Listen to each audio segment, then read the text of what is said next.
So, Homecoming is now on Amazon Prime. It's the newest show, and it stars Julia Roberts in the lead role, and she plays a person that works for Homecoming, which is a facility that is essentially helping people from the Army to basically get integrated back into their home life.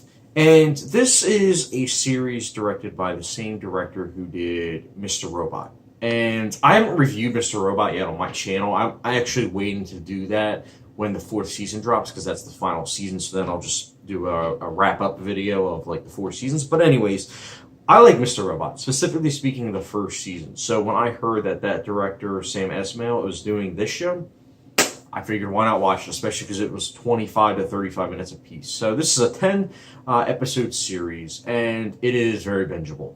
I finished the show in 2 days, I believe it was, and it's just so captivating to watch. From the way this TV show is shot, where you have the aspect ratio changing, and it's like almost like Westworld Season 2, where I didn't talk about it, I believe, in my Season 2 review, but where in Season 2 of Westworld, they had where the aspect ratios represented time.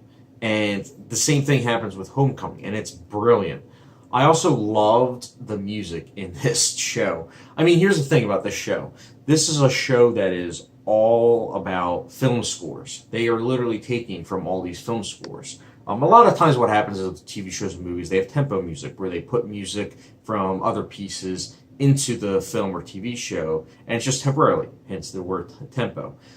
But this is also usually taken out, and then they're just trying to imitate that. However, the director for this show was like, you know what? No. Let's just have intentionally these pieces of music in it, because the entire score is literally from other films. But it's so brilliant because you'll have these scenes and you're like, wow, yeah, I couldn't imagine another, scene, another score fitting for this scene. It's brilliant. I mean, they have like, stuff from The Thing, Ennio Morrison's brilliant score. They have scenes from that. They also have some of the score from Oblivion, believe it or not. I believe it was episode 9. The Conversationist, All the President's Men. They just have so many scores, and it's just, for a film buff such as myself, it's just incredible, because I'm like, oh yeah, that it's like Clue almost, except with your ears, because I'm like, oh yeah, what score? Oh, that's from that score. Okay, and it's just brilliant. I love it. I love the way it's shot. I love the acting too. Julia Roberts is incredible in this show. I loved her performance. She holds it together. But Bobby Cannavale, who's also in the show, is really good. I love him. I feel as though he's just one of those actors where he'll go in any show and he's just automatically like a scene stealer. Because I remember Boardwalk Empire, season 1 and 2, they were great. But at the end of season 2, I was like, how are they going to make season 3 interesting? And then they just added Bobby Cannavale, and I was like, oh, okay. Brilliant. He's just a great actor, and he does a great job in this show. I also just, again, I found it to be so fast-paced and so enjoyable on that aspect alone. And I think that is probably the best thing I can say about the show. It's bingeable. You will be able to finish the show really fast. I promise you. As far as flaws go, I do think that the ending... I don't know. I think I feel as though I need to rewatch the show maybe to fully appreciate the finale. But I don't know. It just kind of left me kind of empty.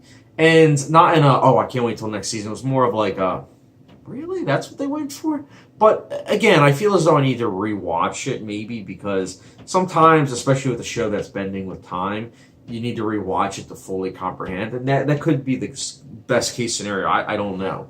But I think that's probably my biggest flaw with the show. But again, that's one of the few flaws with this show that I have. I think Homecoming is a show that is definitely worth watching. And I personally would be giving it a 4.5 out of 5-star rating. Or for those that like a hot sauce grade, we got the good old Tabasco sauce. So this is a really good show. It's easy to digest, and I'm curious to see if they're going to make a 2nd season. Probably, but I'm curious. And if not, it was still a great 1st season.